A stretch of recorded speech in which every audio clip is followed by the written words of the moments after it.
Okay, well, thank you very much for that introduction, Leonard. Um, and also, yes, thank you, Eleanor, for that fantastic overview of the Anglo-Saxon, Christian, and pagan festival year. That really does give me sort of wonderful background, or for my brief contribution this afternoon. Um, I suppose, really, to begin with, what I'd like to do, can I get these slides to move? Gosh, here we go. There we are. That's the first one. Is just sort of recount sort of the abstract from my book, really as an introduction, which is that sort of as the Easter season approaches each year, and I'm sure we're going to find that next year. I have here on this table that Easter is going to be the 20th of April next year. You'll hear people asking, why does Easter, the date not fall on the same day each year? And why do its, how do its symbols, its sort of eggs and bunnies, that we see in the shops, how do these relate to the Christian story of Jesus' crucifixion and resurrection? And I think you just do a simple sort of, Google search, you'll find there's a sort of bewildering sort of, volume of information out there and misinformation, claiming to explain the issue. And it's really become something of a sort of annual sort of culture war, really, between sort of alternative views of sort of spirituality and neopaganism and the views of, let's say, traditional Christian interpretations of the festival. Um, as I said, this often heard, argument that you'll hear is that Easter is named after a pagan goddess of the spring or the dawn, who was symbolized by eggs and rabbits, or formerly hares, and whose and these symbols and the date and indeed the name of the festival were all appropriated by later Christians. And as I say, that I think at last count I did something that was about sort of 7 million hits for these sort of claims on the internet. So it's quite extensive. Um, the purpose of my book has been to explore these claims and counterclaims, and how they relate to the goddess Eostre that Eleanor has described to us. So it really is recorded just once by the Venerable Bede in 725 AD in a text largely on Christian computers and calendars. But whereas, has been explained, one chapter is devoted to the English year, and in which Bede gives names the months of the English year and give some of their origins, notably Easter that we're discussing here, that it was named after a pagan goddess. Now, I think the first thing that we really need to understand is that the Christian festival of the resurrection, the Paschal festival, it derives its name in most sort of Western European languages from its liturgical names in Latin and Greek, which is Pascha. And that this is derived from the timing of the Jewish Passover, which of course is when we're told that Jesus was crucified and that the resurrection took place. So hence, in many languages, the name that's used for both the Jewish Passover and for the Christian festival is virtually identical. And Bede was perfectly clear that the overlap of the sort of Christian festival and the pagan Anglo-Saxon month Eostre Moneth and Eostre, the goddess after which the month was named, was simply a coincidence. So really, it's we have to get this out in the first instance. It is spurious to suggest that the early Christians, who were really sort of located largely, around the Greek-speaking world of the Eastern Mediterranean to begin with, would have sort of timed and sort of named their most important festival to sort of coincide with that of a pagan North European goddess that as yet had not been recorded. In sort of late Roman and post-Roman Britain, the festival was known as Pascha, and indeed, we find names based on that same Latin root in the insular Celtic languages today. So in Cornish and in the Breton language and in Welsh, we have names based on Pasg, being the name there, and then in sort of Irish and Manx Gaelic and Scottish Gaelic, Casc. Furthermore, we know that sort of three British bishops, from from the late Roman Britain, attended the Council of Arles in if I can just check my mouse there, here we are, in southern France as it is now, but then in Gaul, the province of Gaul, to attend a major council where the dating of Easter was one of the sort of principal things on the agenda, and this was before the Council of Nicaea, and that it was observed that Easter should be observed on the same Sunday by all Christians. And these events took place, a century before the sort of the beginning of sort of the Anglo-Saxon migrations into lowland Britain, and sort of almost 400 years before sort of the Bede gives us that very first reference to Eostre and Eostre Moneth. And as I said, throughout most of Western Europe, names for Easter are based on the Jewish name, the Hebrew name for the Passover, Pesach, but in its Aramaic form, Pascha, and you find these in Italian, in French, Spanish, but also in some of the Germanic languages as well, Dutch and Danish. But what's really fascinating is that in both English and German, the festival goes by completely different names: Easter and Osten. The explanation provided by Bede is that the English name was derived from a goddess, Eostre, after whom Eostre Moneth was named, and that her celebrations happened to coincide with those of the Christian festival. But this has really become a matter of some contention, with many academics, I think, now rejecting his testimony, his description of the Anglo-Saxon year, or at least the arguments he gives for the origin of the month names, and suggesting that these were really sort of speculation or conjecture on his part. But I think before dismissing Bede's explanation of the Anglo-Saxon month names, and specifically sort of Eostre Moneth, we should really sort of consider the fact that Bede would potentially have known individuals who would remember the heydays of sort of Anglo-Saxon paganism in Northumbria, and indeed potentially brethren at his own monastery at Jarrow, but also members of his own family, perhaps.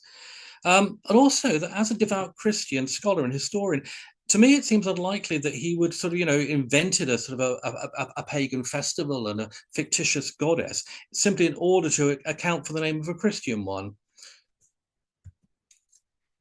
I mean, if we look at the actual arrangement of the Anglo-Saxon year, now this has got the seasons arranged, as Eleanor explained, from later sort of West Saxon sources. So there you're seeing sort of the 4 seasons of the year, sort of Lenten, summer, harvest, and winter.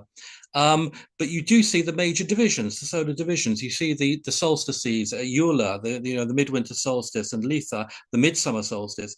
But the equinoxes were clearly important, as Eleanor has said, because of course they divided the year into the 2 older seasons of or the 2 half years of winter and summer. And you can see the arrangement there of the lunar months, because the calendar that Bede describes to us is a lunisolar calendar, where whilst there were sort of 12 months to the year, 12 lunar months to the year, these would probably have been of a length of 29 or 30 days alternately, but these would not collectively make up a full solar year. There would be some 11 days short. So 354 days for 12 lunar months is 11 days short of the 365 meaning solar year. So they had to introduce an extra year, an extra month, an intercalary month every 2 or 3 years, in order to bring these lunar months back in line with the solar calendar. And that's the interesting thing I'm going to touch on a bit more later in this presentation.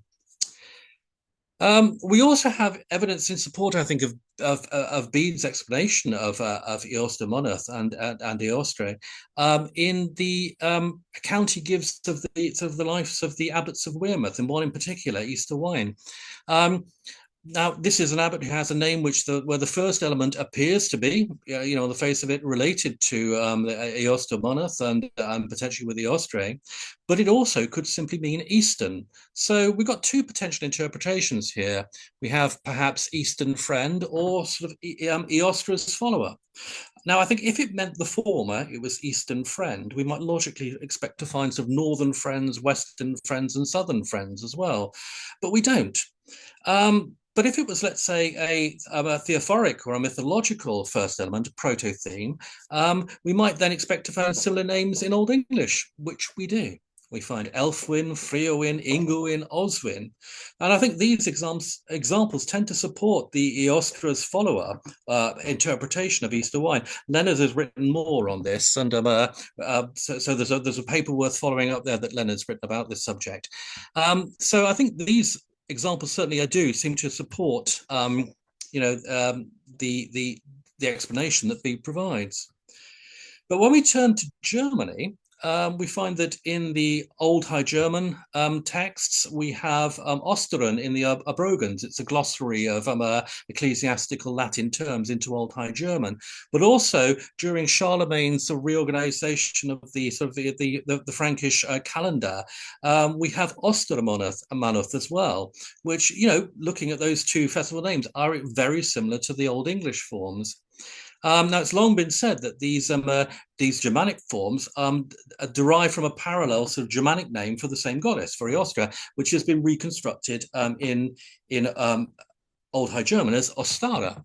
Now, you'll often find text, and I think some of my previous papers have said this as well, attributing Grimm with this idea. But in fact, I've worked through the evidence. In fact, we can actually trace it all the way back to Sebastian Munster in his Cosmographia in 1550, where we have this first suggestion that the German names for the festival and month derived from the same goddess, but with a Germanic form or continental West Germanic form of the name. Now, whilst many German researchers have offered other ways in which, let's say, the name could have been established in Old High German, they haven't really. None of these theories have really explained how the parallel name was established in Old English. So how we have these two forms of Osteren and Yeavering in both Old High German and Old English.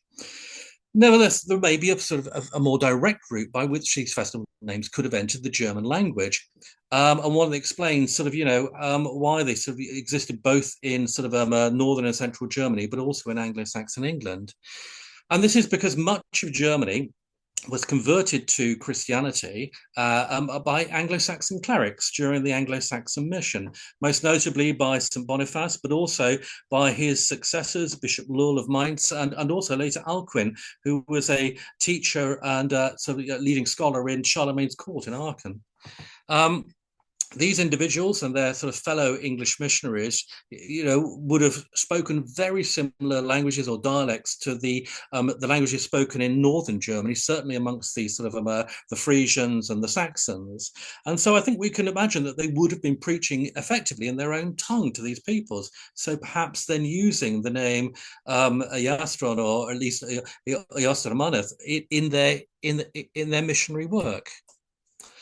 I apologize for this rather grainy image, but it's just to show sort of the the extent of the both the Irish and the Anglo-Saxon missions into Europe at this time, and how you can see how the Anglo-Saxon mission, understandably, went into those areas where, let's say, sort of there was a linguistic affinity.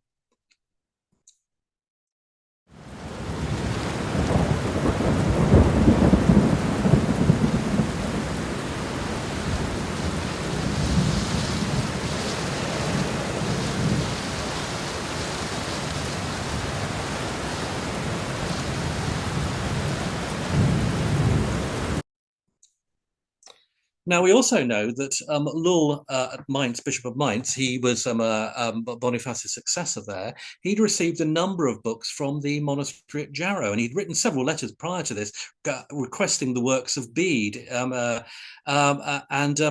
Eventually, after apparently one very bad winter, when it was rather difficult to write the texts at Jarrow, books turned up in Mainz. Now, we don't have evidence to say that necessarily that one of these was Bede's work on time, De Temporum Rationis, with its description of the English year. But what has happened, interestingly, at Darmstadt, not far from Mainz, very recently, a fragment of De Temporum Rationis has turned up. So, and it is of the right period. So it is feasible, let's say, that texts were, that certainly De Temporum Rationis was available. So I think the question is, did these sort of German converts and the sort of Frankish scholars in the 8th century, did they simply adopt the Old English names, Eostron and Eostermanoth, into their native language, which then appeared in Old High German orthography as Osteren and Ostermanoth? I personally favour this explanation because it's consistent with the available evidence, and it provides a simple explanation for this, close affinity between the forms of the names found in these two geographical areas. However, it certainly doesn't deny Bede's claim that the goddess Eostre was worshipped by the early Anglo-Saxons, and it also but it also doesn't preclude the existence of an earlier Proto-Germanic goddess. And I'll explain why.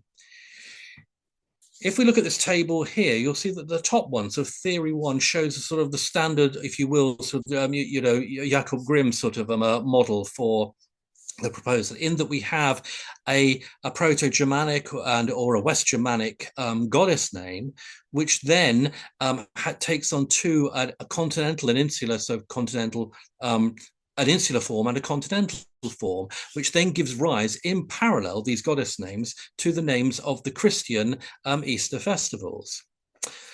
Then we have the second theory, which is that is being proposed, is that in fact what happened here, we actually have a sort of a loan translation or a calque, where during the Anglo-Saxon mission, the Old English Christian festival name is borrowed into Old High German. But what I would suggest is that these two theories are not necessarily mutually exclusive. We could actually suggest in the sort of theory three below that there could have been a proto-Germanic goddess cult, which perhaps became extinct in North Germanic and East Germanic, but survived into early West Germanic and on the continent, but subsequently died out, but then survived long enough in insular West Germanic, Anglo-Saxon or Old English, to be taken on as the Christian festival name, which was then reintroduced to Europe during the Anglo-Saxon mission. So it is, yes, I take it is a more complex model, but the two are not necessarily mutually exclusive, theory one and theory two. Nevertheless, by the sort of late 19th century, the goddess Eostre and Ostara are widely seen to be sort of reflections of these, this same Germanic dawn goddess. And I think here, if we look at the sort of the table below, which is one model of sort of the relationships between the various branches of the Indo-European family of languages, and you see at the top there I've placed Germanic, so we see, let's say, the position of English and German as related languages, but also then we see their relations to the other language groups within the Indo-European family. With the development of sort of comparative linguistics and also comparative mythology in the sort of 19th century, Eostre or Stara was often thought to be sort of the Germanic reflex of a more ancient Indo-European dawn goddess. And we have evidence of this goddess in Sanskrit, in Ushas, the goddess of the dawn, in Farsi, which is Persian, in the Zoroastrian religion, Usha. We also have it in Greek texts as Eos, and of course in Latin as Aurora, but also potentially in some of the Baltic languages, Lithuanian as Alska. And here you can see below, you've got an image from a sort of the 4th century BC. This is a terracotta dish where you see Eos riding her chariot and bringing of the dawn and hailing her brother Helios. Now, with the emergence of the sort of Romantic movement and the rise of sort of Romantic nationalism across Europe in the sort of 19th century, common language or shared language was the determining feature of these different sort of forms of nationalism, which included Celtic, the sort of Celtic revival or the Celtic awakening, Germanic nationalism, Baltic nationalism, but also Slavic as well. We're obviously primarily interested with the Austrians, sort of, the Germanic branch of the Indo-European family, so Germanic nationalism. And here you see the statue of Hermann or Arminius monument constructed in the late 19th century in the Teutoburg forest, which celebrates the great German hero Hermann, who defeated Varus and his legions in the Teutoburg forest in the first century BC. Now, this search for an authentic national folklore and mythology was really central to these movements, to this Romantic nationalism, and they were often seen both as cultural and political, national awakenings.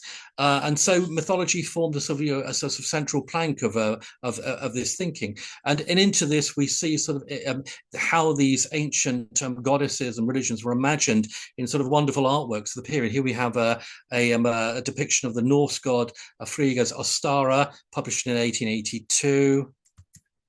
And then another here from, again, sort of slightly later, but of a radiant Ostara. You can see her there with various symbols. You have at least one rabbit there, but she's hailing in the both the dawn but also the spring as well, whilst her worshippers celebrate below. You can see at the bottom of the image.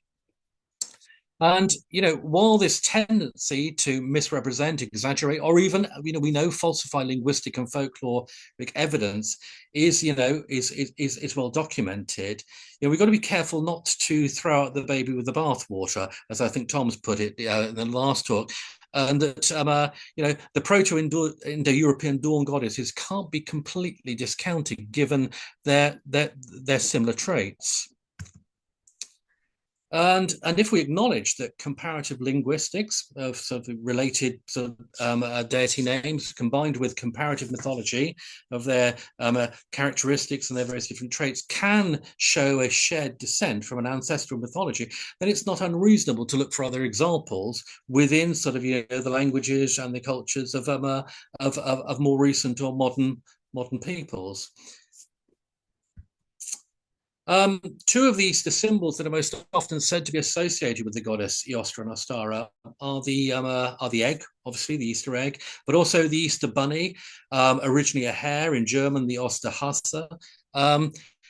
However, there's no real evidence to support these claims that there was any such association. The Christian symbolism associated with the egg, it goes back, a long way. Arisen among the Christian communities of the Eastern Church. And that really explains why it's so that sort of the egg decorating tradition is so strong, I think, amongst the Orthodox Church. And it can be explained as a Christian metaphor. It's, it's celebrating the resurrection of Jesus on the one hand, but also they could simply, that these were restricted foods during the fasting of the Lenten period. And so the gifting of an egg on Easter Sunday is when you were symbolizing both that Christ had risen and Lent was over, but you could also sort of, you could eat the eggs at that point. Following the sort of the English, the Anglo-Saxons conversion to Christianity, really have no evidence of the paschal egg tradition in early medieval England. And the first record of the Osterhase appears, over 1,000 years later, 1682 in Heidelberg, southwest Germany, and doesn't really appear in other parts of Germany until later, and really doesn't appear in England or indeed in America until the 19th century. So it is highly doubtful that sort of Christians appropriated either tradition from any sort of early Anglo-Saxon or ancient Germanic pagan practices. Nevertheless, the two Easter symbols that are sort of, these are often, said to be associated with Easter, these claims are most often made by, I'm afraid, by, members of the sort of neo-pagan community, principally sort of, the Wiccan faith, who celebrate the spring equinox as the Sabbath of Ostara.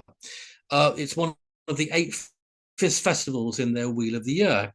Now, whilst many of these festivals do have ancient origins, and we'll look at them in a minute, the year that they actually follow is a composite construction. And, it can be traced back really to 2 individuals. The first is Gerald Gardner in 1954 in his Witchcraft Today, where he described how his faith had been, this religion had been underground for many centuries, but he was bringing it back into bringing it back to the fore.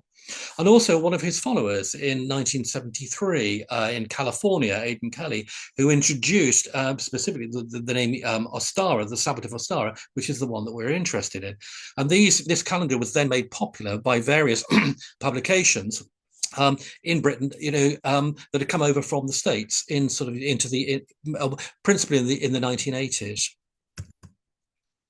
And this is really, let's say, the year that you'll often see if you visit sort of, various sort of alternative New Age bookshops and what have you, that set out. And it includes, if you look at the sort of the cross call to days, it includes the Old Irish festival of Imbolc, Beltane, Lughnasadh, Samhain or Samhain.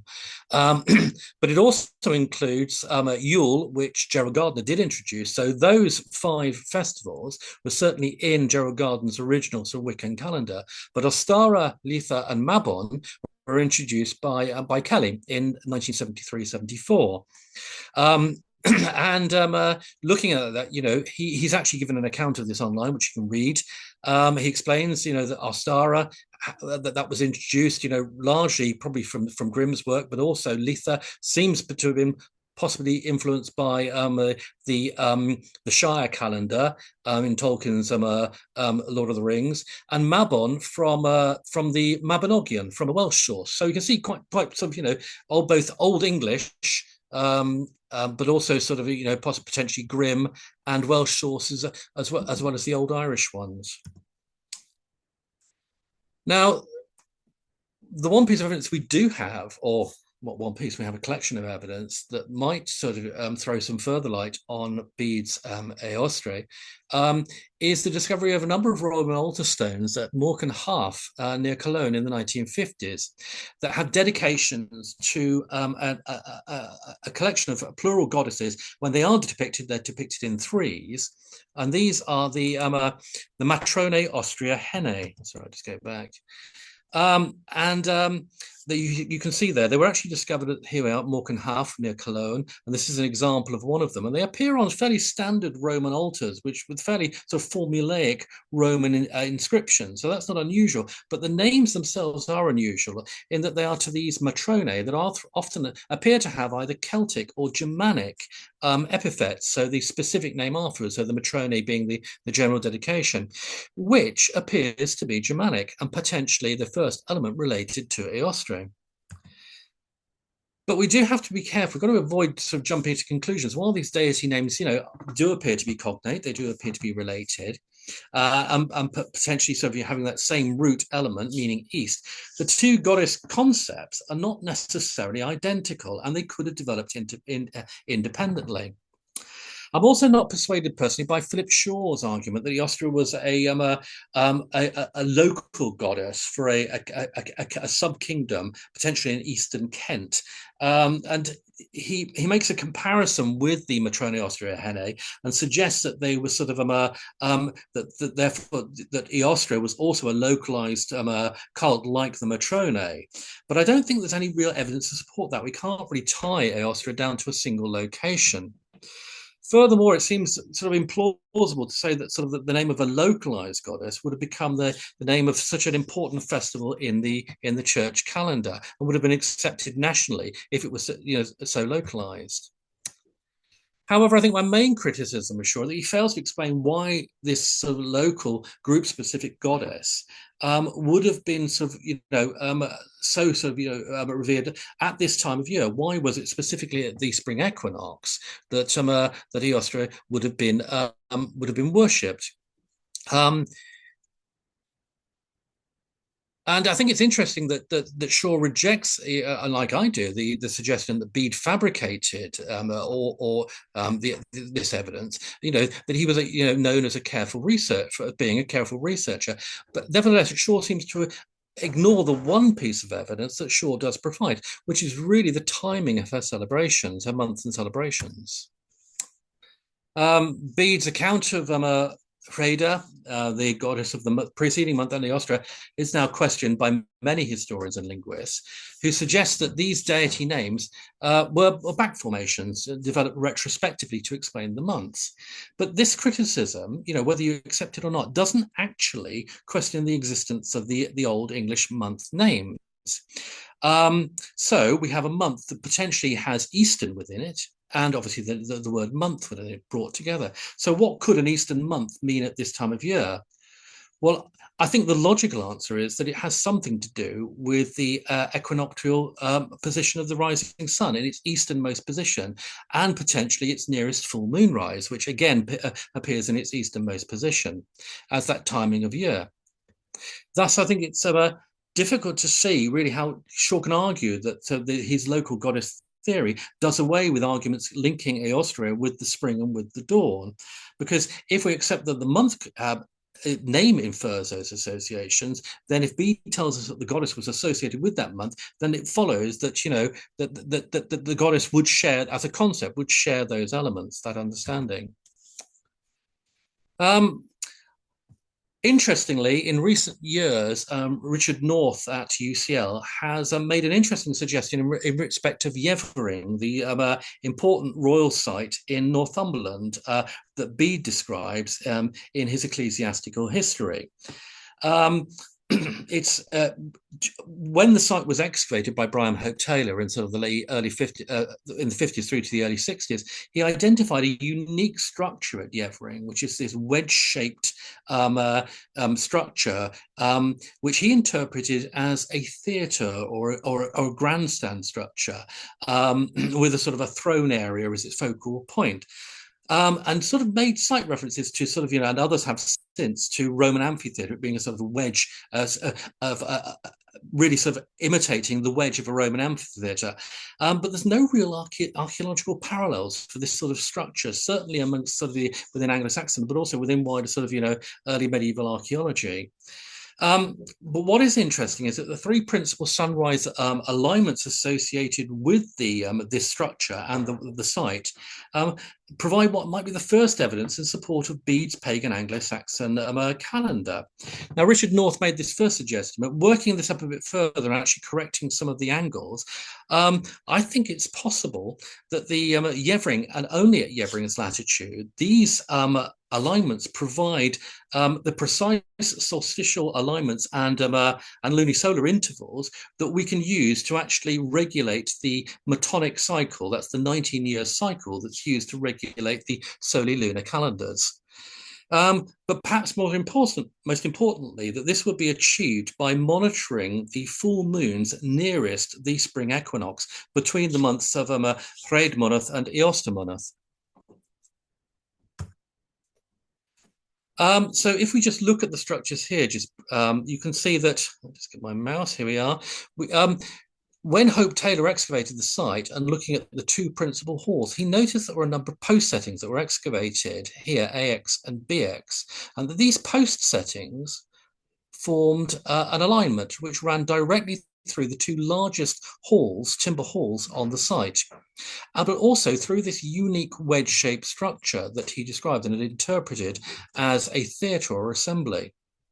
Now, what's interesting is that one of these alignments, which is at 45 degrees, having corrected made some corrections for the to Philip North's work, one of these alignments aligns directly with the summer solstice sunrise.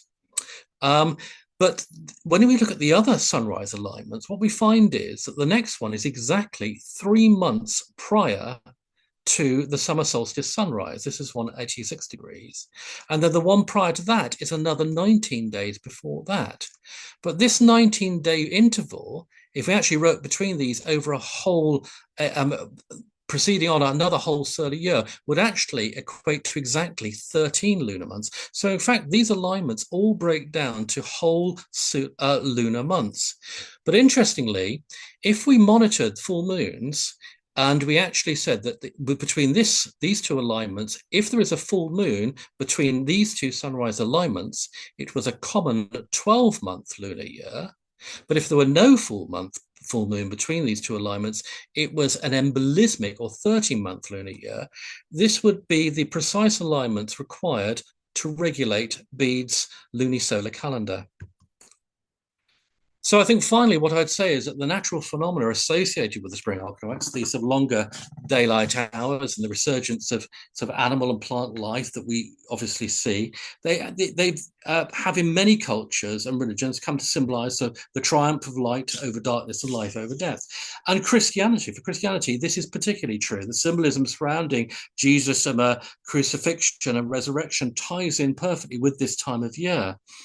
And it's therefore not unreasonable to suggest that these same phenomena were significant, highly significant at the pagan Anglo-Saxons, and that the Eostre was the month in which they became apparent, with its celebration so culturally embedded that the later Christian missionaries made the sort of conscious and necessary decision to adopt the Old English festival name in order to win over converts to the new faith. And if we accept this, then I think, Bede's goddess Eostre, as a personification of these natural phenomena and time of year, should still be given serious consideration. And I think, it continues to provide, an intriguing and credible explanation. So that really sort of, brings me to the end of my presentation and summarizes the main arguments within the book. So thank you very much. Well, thank you.